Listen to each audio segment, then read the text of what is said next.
Hello. അപ്പൊ നമ്മളിന്ന് പോകുന്നത് കാരാപ്പുഴ ഡാം കാണാനാട്ടോ. അപ്പൊ ഞാൻ ഇതുവരെ കാരാപ്പുഴ ഭാഗത്തൊന്നും പോയിട്ടുണ്ടായിട്ടില്ല. അപ്പൊ വയനാട്ടിൽ വന്നിട്ട് 10-11 മാസം ആയെങ്കിലും എനിക്കിതുവരെ അങ്ങോട്ടൊന്നും പോകാൻ പറ്റിയിട്ടുണ്ടായിട്ടില്ല. അപ്പോൾ ഒന്നാമതെന്ന് പറയുന്നത് നമ്മൾ എങ്ങോട്ടേക്ക് പോകാൻ ഇറങ്ങിക്കഴിഞ്ഞാലും അപ്പം മഴ പെയ്യും. അത് എവിടുന്നാ മഴ വരുന്നതെന്നൊന്നും എനിക്കറിയില്ല. ഞങ്ങള് വയനാട് കാണണം എന്ന് വിചാരിച്ച് ഇറങ്ങി. ഒരു സ്ഥലം കാണണം എന്ന് വെച്ച് പോകുന്നതിന് മുന്നേ തന്നെ നമ്മളെ പിന്നാലെ മഴ വരും. അങ്ങനെ ഇപ്പൊ എല്ലാ ദിവസവും രാവിലെ തൊട്ട് വൈകുന്നേരം വരെ വെയിലാണെങ്കിലും വൈകുന്നേരം അത്യാവശ്യം ഇടിയും മഴയും ഇളക്കോളും എല്ലാം ആയിട്ട് അങ്ങനെ ഒന്ന് പാറിപ്പോക്കുണ്ട്. അപ്പൊ ഇന്നും മഴ അതുപോലെ തന്നെ ഉണ്ട് എന്നാണ് എനിക്ക് തോന്നുന്നത്. അപ്പോൾ മഴ ഞങ്ങൾ വീട്ടിൽ നിന്ന് ഇറങ്ങുന്നതിന് മുന്നേ തന്നെ മഴ മാറുന്നുണ്ടായിരുന്നു. ഒന്ന് എന്തായാലും പോയി നോക്കാന്ന് വിചാരിച്ച് വന്ന് പെയ്തിട്ടുണ്ടെങ്കിൽ കൊള്ളാന്ന് വിചാരിച്ച് തന്നെ അങ്ങ് ഇറങ്ങിയതാ. അങ്ങനെ ഞങ്ങൾ ഇറങ്ങി. അത്യാവശ്യം ഒരു ഇരുണ്ട കാലാവസ്ഥയായിരുന്നു ആ സമയത്ത് തന്നെ. പിന്നെന്ന് പറയുന്നത് ഞാന് കുറേ ആയി വണ്ടി എടുക്കാണ്ട് നിൽക്കുന്നത്. അപ്പോൾ ഡ്യൂട്ടിക്കെല്ലാം പോകുന്ന സമയത്ത് എടുക്കലുണ്ടായിരുന്നു. അപ്പോൾ അത് കഴിഞ്ഞ് കുറച്ച് ഡിസ്റ്റൻസ് വന്ന്. അപ്പോൾ കല്യാണം കഴിഞ്ഞതോടെ ഹസ്ബൻഡിന്റെ പിറകെ ഇരുന്ന് പോവുക അല്ലാണ്ട് വണ്ടി എടുത്ത് പോക്ക് ഭയങ്കര കുറവാണ്. പിന്നെ പിന്നെ മടിയായി. ഒരാൾ എടുക്കാനുണ്ടാകുമ്പോൾ പിന്നെ നമ്മൾ എടുക്കണ്ടല്ലോ വെച്ചിട്ട് അങ്ങനെ നിൽക്കും.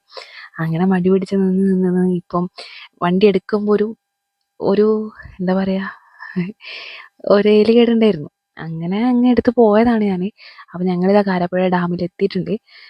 ഈ ഹെൽമെറ്റ് മാറ്റണം എന്ന് പറയുന്നത് കുറേ ആയി. അപ്പം ഞങ്ങൾ എന്തായാലും ഇന്നൊരു ഹെൽമെറ്റും കൂടെ വാങ്ങിക്കണം എന്ന് വിചാരിക്കുന്നുണ്ട്. സമയം ഉണ്ടെങ്കിൽ വാങ്ങിക്കും. അപ്പോൾ ഈ ഹെൽമെറ്റ് ഇട്ട് കഴിഞ്ഞാൽ ഒന്നാമത്തെ പ്രശ്നം എന്ന് പറയുന്നത് മുടി മുഴുവനും പോകും. അപ്പോൾ ലേഡീസ് ഹെൽമെറ്റ് ഒന്ന് വാങ്ങിക്കണം. അത് കഴിഞ്ഞ് ഞങ്ങളിതാ എത്തി. അത്യാവശ്യം നല്ല തിരക്കുണ്ടായിരുന്നു കേട്ടോ. ഞങ്ങൾ എത്തുന്ന സമയത്ത് തന്നെ നല്ല തിരക്കുണ്ടായിരുന്നു. വെക്കേഷൻ ടൈമായി. അപ്പോൾ ഇനി മുതൽ എല്ലാ സ്ഥലത്ത് തന്നെ അവസ്ഥ. എല്ലാ ടൂറിസ്റ്റ് സെന്ററിൽ തന്നെ കാണാൻ കഴിയുള്ളൂ. അപ്പോൾ വെക്കേഷനാണ്, കുട്ടികൾക്ക് ലീവാണ്. എല്ലാവരും ഇങ്ങനെ ടൂർ പോകുന്ന സമയം തന്നെയാണിത്. അപ്പം ഞങ്ങളങ്ങനെ ഇറങ്ങി നോക്കുമ്പോൾ അവിടെ നിറച്ച ആൾക്കാരുണ്ടായിരുന്നു. ഞങ്ങളങ്ങനെ ടിക്കറ്റ് എടുത്ത് ഉള്ളിലേക്ക് കയറി. നല്ല കാറ്റുണ്ടായിരുന്നു. നല്ലൊരു കാലാവസ്ഥയായിരുന്നു കേട്ടോ അന്നേരം. ആ ഒരു മഴ വരുന്നുണ്ടെങ്കിലും അതിൻ്റെ ഒരു തണുപ്പും കാര്യങ്ങളെല്ലാം ആയിട്ട് അങ്ങനെ ഒരു കാലാവസ്ഥയായിരുന്നു. അത്യാവശ്യം നല്ലൊരു കാലാവസ്ഥയായിരുന്നു. അപ്പോൾ ഞങ്ങളിതാ ഇങ്ങനെ നടന്നുകൊണ്ടിരിക്കുകയാണ്. കണ്ണൂരിനെ വെച്ചിട്ട് നോക്കുമ്പം എനിക്ക് ഇവിടുത്തെ കാലാവസ്ഥ കണ്ണൂരിനെക്കാട്ടും ഇഷ്ടമാണ്. എന്താ വെച്ചാൽ ഭയങ്കര ചൂടാണ് കണ്ണൂർ. കണ്ണൂർ ഞാൻ പോയിട്ടുണ്ടായിരുന്നു. അപ്പോൾ ഞാൻ വീട്ടിലേക്ക് പോയ സമയത്തെല്ലാം വെന്തുരുകയായിരുന്നു. എങ്ങനെ അവിടെയുള്ള ആൾക്ക് ഞാൻ ഇത്ര കാലം അവിടെ തന്നെ ആയിരുന്നോ നിന്നിട്ടുണ്ടായിരുന്നത് എന്ന് തന്നെ എനിക്ക് തോന്നിപ്പോയി. അപ്പോൾ ഇവിടുത്തെ കാലാവസ്ഥ ഇങ്ങനെ പിടിച്ച് കിട്ടിയിട്ട് നോക്കുമ്പം കണ്ണൂർ ആ ചൂട് സഹിക്കാൻ എനിക്ക് പറ്റുന്നുണ്ടായിട്ടില്ല. അപ്പോൾ ഇവിടെ വയനാട് എന്ന് പറയുന്നത് അത്യാവശ്യം തണുപ്പ് തന്നെ ഉണ്ട് എന്ന് തന്നെയാണ് എനിക്ക് തോന്നുന്നത്. എല്ലാ ദിവസവും വൈകുന്നേരമാണ് എങ്ങോട്ടെങ്കിലും ഒന്ന് പോകാൻ പറ്റുക. പറ്റാഴികയൊന്നുമില്ല, പക്ഷേ എങ്കിലും എല്ലാ ദിവസവും നമ്മൾ ഒന്ന് വെയിൽ ഒന്ന് പോയി കഴിഞ്ഞതിന് ശേഷമാണല്ലോ ഒന്ന് പുറത്തേക്ക് ഇറങ്ങാൻ നിൽക്കുക. ആ സമയത്താണെങ്കിലോ ഇതുപോലെ എല്ലാ ദിവസവും മഴ. ഇങ്ങനെ പോയാൽ ഞങ്ങൾ എവിടെ എത്തില്ല, മഴ എവിടെ എത്തില്ല. അപ്പം മഴ നോക്കി നിന്ന് കഴിഞ്ഞാൽ ശരിയാവില്ല, ഞങ്ങൾ എവിടെയും കാണില്ല എന്ന് വെച്ചുകൊണ്ട് തന്നെയാണ് നമ്മൾ മഴ കൊണ്ടു കഴിഞ്ഞാലും സാറില്ല എന്ന് വിചാരിച്ചിട്ട് അന്ന് ഇറങ്ങിയിട്ടുണ്ടായത്. അപ്പോൾ മഴ അത്യാവശ്യം ഇവിടെ എത്തിയപ്പോൾ തന്നെ ഇല്ല, അങ്ങനെ കുറഞ്ഞു കിട്ടിയിട്ടുണ്ടായിരുന്നു. അപ്പോൾ ഇവിടെ ഞങ്ങളെല്ലാ സ്ഥലവും ഒന്ന് ചുറ്റി കാണാനുള്ള രീതിയിലാണ് പോയിട്ടുണ്ടായിരുന്നത്. റൈഡിലൊന്നും കയറിയിട്ടുണ്ടായിരുന്നില്ല. കാരണം ആ ഒരു മഴക്കാറും എല്ലാം ഉള്ളത് കൊണ്ട് തന്നെ മഴ പെയ്താലോ ഇല്ലെങ്കിലോ എന്നുള്ളൊരു സംശയത്തിൻ്റെ പുറത്ത് ഞങ്ങൾ കയറുന്നില്ല. അപ്പോൾ അത് പിന്നീട് വന്നിട്ടൊന്ന് കയറാമെന്ന് പറഞ്ഞിട്ടുണ്ടായിരുന്നു കേട്ടെ. അപ്പോൾ അതങ്ങനെ വിട്ടു. ഈ ഒരു റൈഡ് കണ്ടപ്പോൾ എനിക്ക് ശരിക്കും കയറണം എന്ന് തോന്നിയിട്ടുണ്ടായിരുന്നു. അപ്പം താഴെ നിന്ന് നോക്കുന്നവർക്ക് ഭയങ്കരമായിട്ട് ഒരു രസമുള്ളൊരു കാഴ്ച തന്നെയായിരുന്നു അത്. എന്ന് വെച്ച് കഴിഞ്ഞാൽ അതിൻ്റെ ഉള്ളിലിരിക്കുന്നവർക്ക് അറിയാം അതിൻ്റെ ഒരു ടെൻഷൻ. അപ്പോൾ പുറത്തുനിന്ന് കാണുന്ന ഞങ്ങൾക്ക് നല്ല രസമുണ്ടായിരുന്നു. അവർ ആ ഒരു ടെൻഷനിൽ അവരൊരു ആ പേടിയിൽ അലറുന്നത് കേൾക്കുമ്പോൾ ഞങ്ങൾക്കൊരു രസമുണ്ടായിരുന്നു താഴെ നിന്ന് നോക്കുമ്പം. അപ്പം നിങ്ങൾ ഇത് കണ്ടു നോക്ക്. എന്ന് പറഞ്ഞു കഴിഞ്ഞാൽ ഏറ്റവും മേലെ കൊണ്ടുപോയിട്ട് അവിടുന്ന് പെട്ടെന്ന് ഞങ്ങൾ മേലെ നിന്ന് താഴേക്ക് വീഴുന്നൊരു ഫീലാണ് കിട്ടുക. അത് ആ എക്സ്പീരിയൻസ് ചെയ്യുന്നവർക്ക് നല്ലൊരു എക്സ്പീരിയൻസ് ആയിരിക്കും, കണ്ടു നിൽക്കുന്നവർക്കും നല്ലൊരു എക്സ്പീരിയൻസ് ആണെന്ന് എനിക്ക് തോന്നുന്നത്. എന്തായാലും താഴെ നിൽക്കുന്ന എല്ലാവരും അവരുടെ കുടുംബക്കാരും വീട്ടുകാരും അടക്കം എല്ലാവരും അവരെ അലർച്ച കേട്ട് ചിരിക്കുന്നുണ്ടായിരുന്നു. അപ്പം ഞങ്ങൾ ചിരിക്കുന്നതിൽ തെറ്റൊന്നുമില്ലല്ലോ. അപ്പം ഞങ്ങളും അവിടെ നിന്ന് അവരെ അലർച്ച കേട്ട് ചിരിച്ച് അവിടെ അതും നോക്കി അങ്ങനെ അങ്ങ് നിന്നു. അപ്പം അവിടെ നിന്ന് ഇങ്ങനെ ഞങ്ങൾ പിന്നീട് അങ്ങോട്ടേക്ക് നടന്നു പോയി കുറച്ച് ഫോട്ടോസൊക്കെ എടുത്തു കേട്ടോ. അപ്പോൾ അത്യാവശ്യം നല്ലൊരു സ്ഥലമാണ്. നല്ലൊരു പീസ്ഫുൾ ആയിട്ട് നമുക്ക് മനസ്സമാധാനത്തോടെ ഇരിക്കാൻ പറ്റുന്നൊരു സ്ഥലമായിട്ടാണ് എനിക്ക് തോന്നിയത്. അപ്പോൾ ഞങ്ങളിതാ ഇവിടെ നിന്ന് ഒരു 2 മാംഗോ ബാർ വാങ്ങി.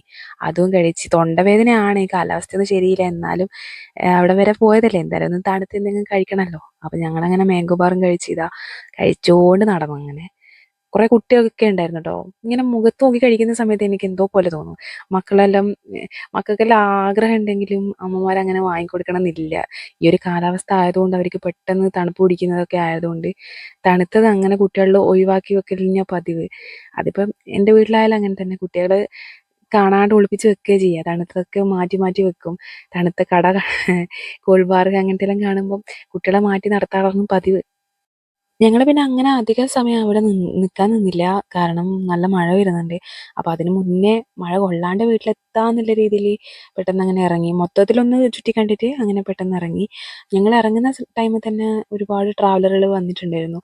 ഒരുപാട് ആൾക്കാരുണ്ടായിരുന്നു. ആ സമയം ഒരു 6:30 ആയിരുന്നു തോന്നുന്നു ക്ലോസിങ് ടൈം. അപ്പോൾ ആ ഒരു സമയത്തും ആൾക്കാർ വന്നുകൊണ്ടേ ഇരിക്കുന്നുണ്ട്. അപ്പം തിരിച്ചു പോകുമ്പോൾ കുറച്ച് ഏട്ടനെടുത്തിട്ടായിരുന്നു വണ്ടി. പിന്നെ എനിക്ക് തന്നെ തന്നു. കാരണം എന്ന് വെച്ചാൽ എടുക്കാണ്ട് നിന്ന് എനിക്കൊരു പേടി കുടുങ്ങിയതുപോലെ. അപ്പോൾ റോഡിലേക്ക് ഇറക്കുമ്പോൾ ഒരു ടെൻഷൻ പോലെ. അപ്പോൾ അതൊന്ന് മാറി കിട്ടണമെന്ന് വെച്ചാൽ ഏട്ടൻ പറഞ്ഞു നീ തന്നെ എടുത്താൽ മതി. അപ്പം ഞാൻ തന്നെയായിരുന്നു എടുത്തിട്ടുണ്ടായിരുന്നത്.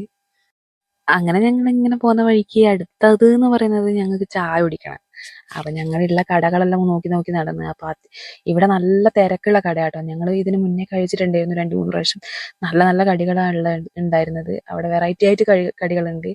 അപ്പം ഇവർ വൈകുന്നേരം ആണെന്ന് തോന്നുന്നു തുറക്കുന്നത്, അറിയില്ല. രാവിലെ മുതലേ ഓപ്പണിംഗ് ഉണ്ടോയെന്ന് അറിയില്ല. ഞങ്ങൾ വൈകുന്നേരം ഞങ്ങളിൽ തന്നെയാണ് കഴിച്ചിട്ടുണ്ടായിരുന്നത് അവിടുന്ന് കടികളെല്ലാം. അപ്പം നല്ല നല്ല കടികളായിരുന്നു. ചൂടോടെ അന്നേരം ഉണ്ടാക്കി തരുന്ന കടികളാട്ടോ. അപ്പം ഞാൻ ആ ചായ വാങ്ങിക്കാത്ത ദേഷ്യത്തിൽ ഞാൻ ഈ വീഡിയോ എടുക്കായിരുന്നു. അപ്പോൾ ആ ഒരു ദേഷ്യത്തിൽ ഏട്ടൻ്റെ ചായ ഏട്ടൻ തന്നെ കുടിക്കുന്നുണ്ടായിരുന്നു. അങ്ങനെ ഞങ്ങൾ കടികളും കഴിച്ച് ഇതാ അവിടുന്ന് 2 പഴംപൊരിയും ഒരു ചിക്കൻ റോളും ഒരു ബോണ്ടയും ഒക്കെ വാങ്ങിയിട്ടുണ്ടായിരുന്നത്. അപ്പോൾ ഇവിടുന്ന് അതും കഴിച്ച് കൽപ്പറ്റ എത്തി. ഞങ്ങൾ അവിടുന്ന് അമ്മമ്മ കുറേ ദിവസമായി കപ്പ വേണം എന്ന് പറഞ്ഞിട്ടുണ്ടായിരുന്നു.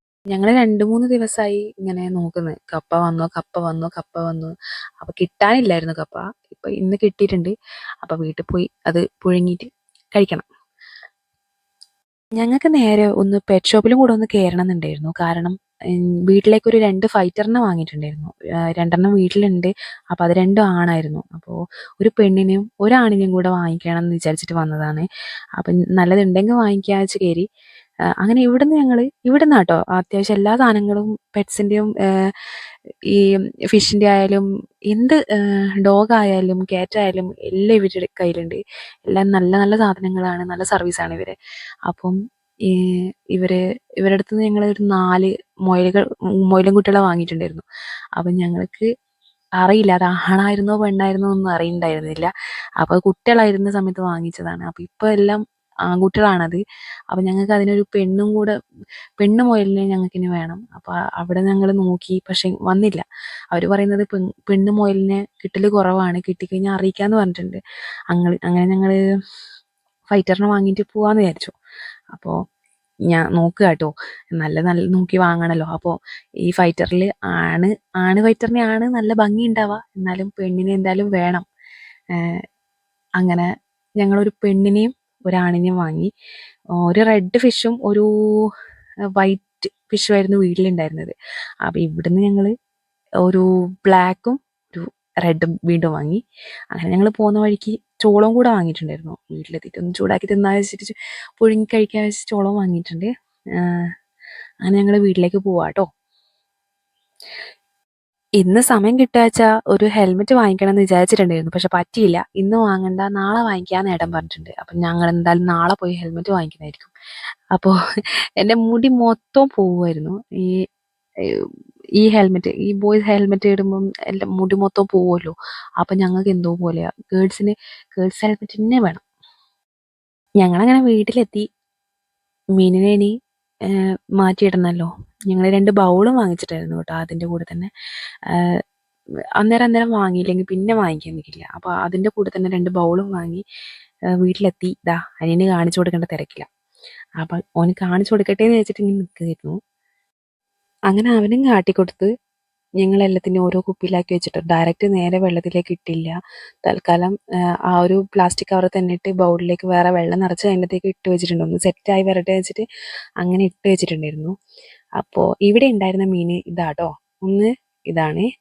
ഇവൻ കുറച്ച് സ്മാർട്ടാണ്. നല്ല കുഴപ്പമില്ല, അത്യാവശ്യം നല്ല സ്മാർട്ടായിട്ട് നിൽക്കുന്നുണ്ട്. അപ്പോൾ ഇവനെ ഞങ്ങൾ 2ാമത് വാങ്ങിച്ചായിരുന്നു. അപ്പോൾ ഇവനും അത്യാവശ്യം കുഴപ്പമില്ലാത്തൊരു ആളാണ്.